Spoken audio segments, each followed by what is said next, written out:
Sport Express avec Samsé. Samsé, le spécialiste des matériaux de construction.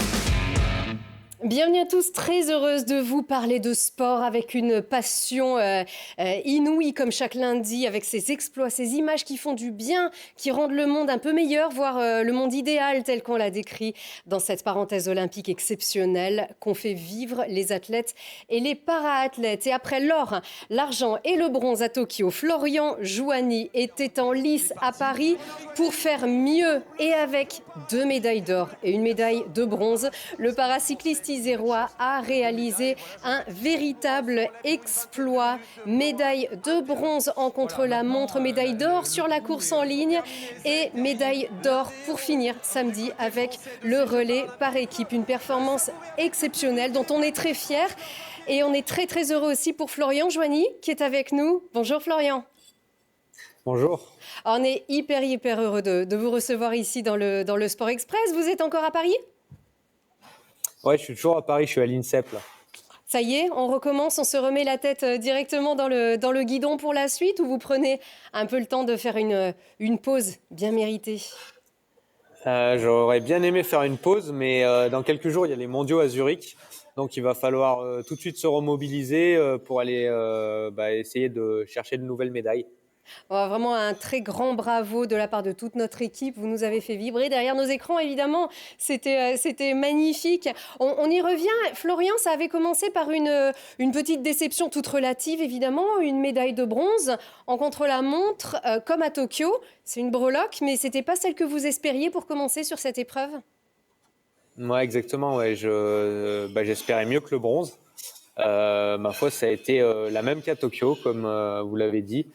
J'étais un peu déçu, une petite claque, mais j'ai su me remobiliser pour la suite et derrière ça a très bien marché. Donc le bilan global est très positif, même si la première épreuve était un peu moins bien que ce que j'aurais voulu. Et est-ce qu'elle a joué justement cette médaille de bronze sur votre préparation et votre condition pour le lendemain ? C'était le lendemain, cette épreuve en ligne que vous avez remportée en plus au terme d'un face-à-face bien costaud contre l'Espagnol Sergio Garrote qu'on annonçait favori sur cette épreuve. Ouais, bien sûr, ça m'a donné peut-être encore un peu plus de rage et d'envie d'aller chercher le titre le lendemain, même si d'un autre côté, ça m'a mis un petit doute dans la tête parce que il a montré de très belles choses la veille sur le chrono et je me suis dit que ça allait être dur de le battre. Pour autant, j'avais à cœur de tout donner pour ne nourrir aucun regret et au moins essayer. Et ça a bien marché. Il y a eu des conditions compliquées parce qu'il pleuvait. La course a été retardée. Ensuite, on nous a annoncé qu'on enlevait un tour. Donc, beaucoup de péripéties. Au final, j'étais un petit peu énervé au départ et finalement, je me suis reconcentré pour aller chercher cette médaille d'or qui m'a fait vraiment du bien.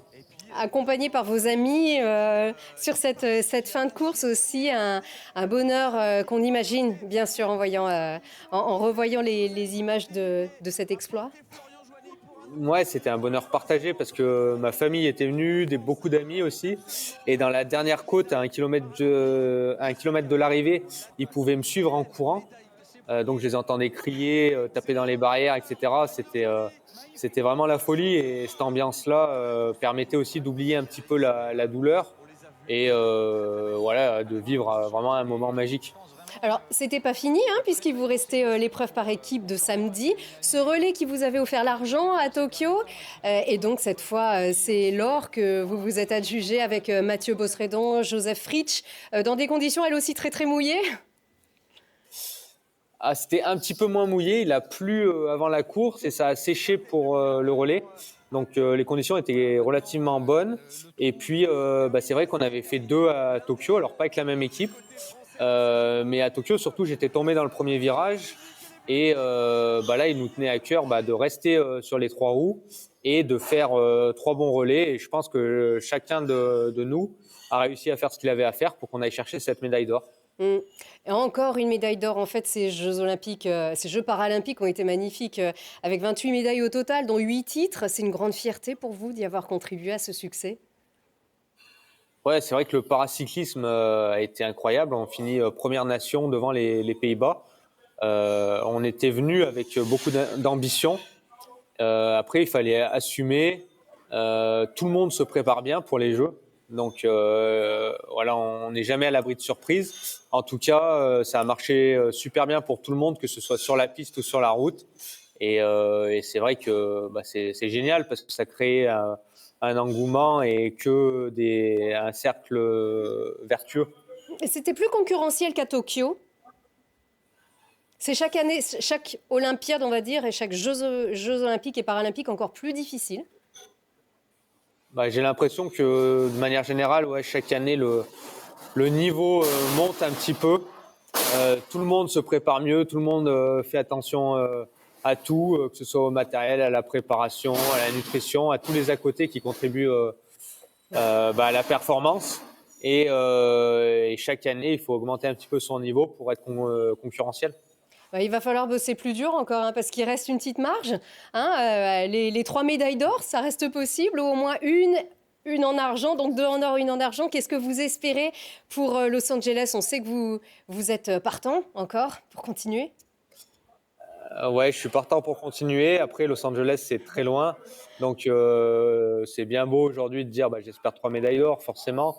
Mais en 4 ans, il a le temps de s'en passer des choses et on reverra les objectifs un peu plus tard quand même. Ouais, parce qu'en fait, quand on vous voit, on se dit c'est le meilleur, c'est presque facile tellement on vous voit, bonne mine, le sourire aussi bien maintenant que sur la ligne d'arrivée. C'est énormément de sacrifices. Voilà, je ne sais pas si on peut chiffrer le nombre d'heures d'entraînement par semaine dans les mois qui précèdent cet événement. J'ai pas le chiffre exact, mais je m'entraîne à peu près tous les jours et je passe pas mal d'heures dans le vélo et c'est vrai que ça demande beaucoup de sacrifices et puis aussi il y a ma part de travail, mais il y a aussi tous les gens qui gravitent autour et qui contribuent à ce que ça marche, que ce projet aille au bout. Et là, je pense à ma famille et puis à tous les autres qui m'accompagnent et qui ont amené tous leur pierre à l'édifice.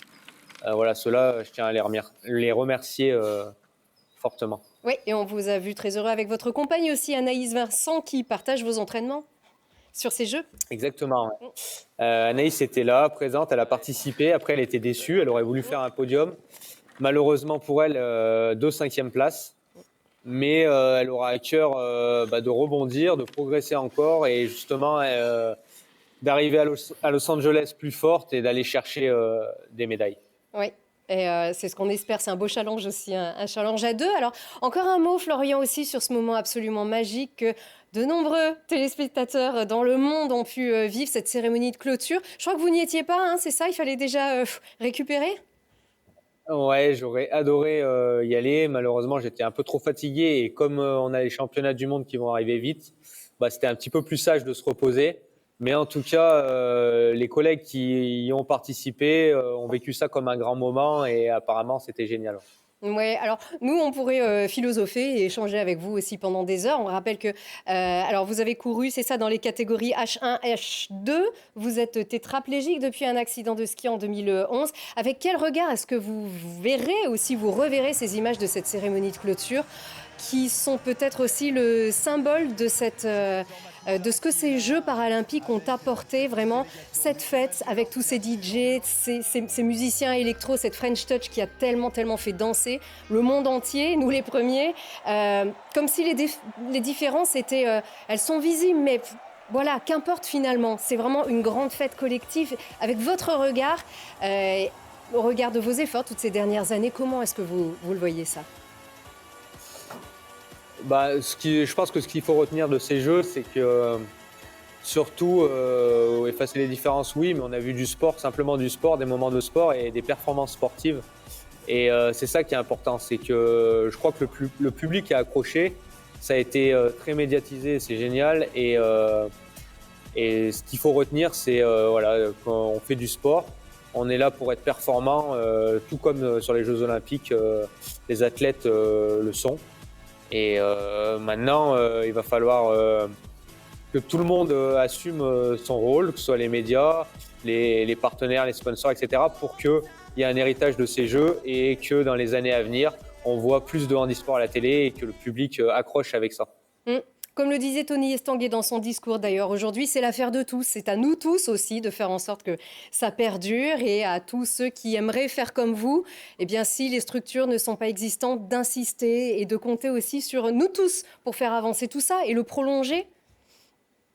Exactement, et chacun a sa pierre à mettre sur cet édifice, quoi. C'est à tout le monde de faire changer les choses.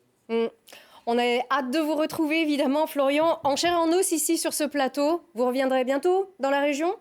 Oui, avec plaisir. Pas tout de suite, parce que là, on reste un petit moment sur Paris, ensuite direction Zurich pour les mondiaux, et on rentrera dans la région début octobre. Bon, eh bien, on vous souhaite tout le meilleur, bien sûr, sur les routes à venir et de profiter quand même aussi de ce bonheur que vous avez vécu, que nous avons partagé aussi avec vous. Et puis, un merci aussi à ceux qui vous accompagnent, notamment Yves-Pierre Média, de nous avoir favorisé cet entretien. À très vite, Florian. Merci, à bientôt. Au revoir. Au revoir.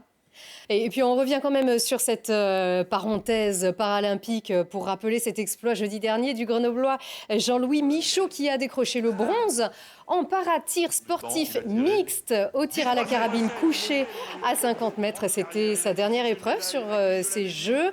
Les premiers pour cet ancien tireur d'élite chasseur alpin qui avait perdu sa jambe droite après avoir marché sur une mine en mission en Afghanistan. Il est désormais membre de l'armée des champions. Et donc médaillé de bronze, aller-retour sur les routes habituelles, entre guillemets. Et puis il devient habituel, c'est vrai, de voir Paul Magnier lever les bras sur la ligne. Le tout jeune cycliste isérois a remporté 3 étapes du Tour de Grande-Bretagne, toutes au sprint. Paul a même porté le maillot du leader du classement par points jusqu'à ce qu'il chute dimanche matin au départ de la dernière étape. Une lourde chute qui a provoqué une grosse commotion cérébrale et autres grosses écorchures et points de suture. Il a donc abandonné avant de passer la nuit à l'hôpital d'Ipswich. On va suivre bien sûr son état de santé en lui souhaitant un prompt rétablissement.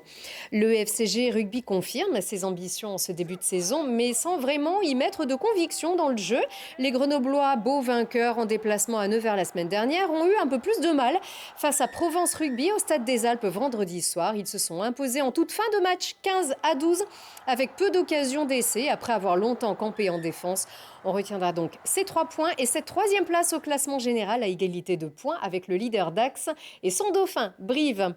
Après le succès du canoë-kayak au JO, la discipline s'est exprimée en plein centre de Grenoble, sous la passerelle Saint-Laurent, à l'occasion des championnats régionaux de descente, sprint et classique Mastart, ainsi que la Coupe des jeunes de région Auvergne-Rhône-Alpes organisée par le Grenoble-Alpes Canoë-Kayak. Si ça vous tente, le club accepte les débutants, quel que soit leur âge, pour le loisir ou la compétition.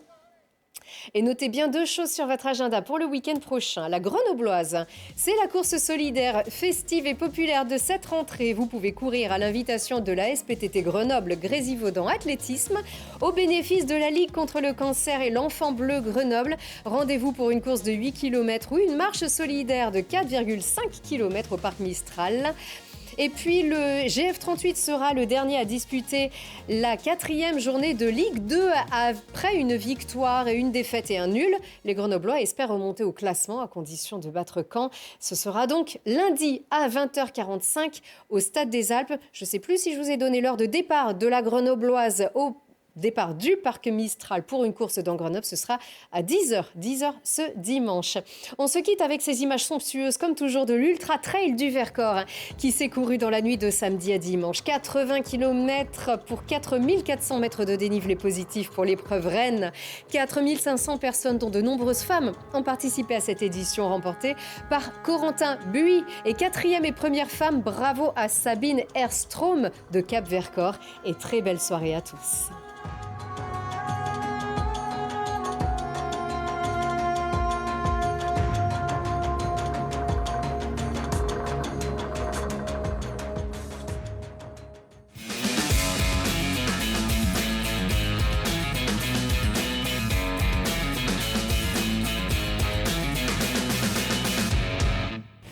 Sport Express avec Samsé. Samsé, le spécialiste des matériaux de construction.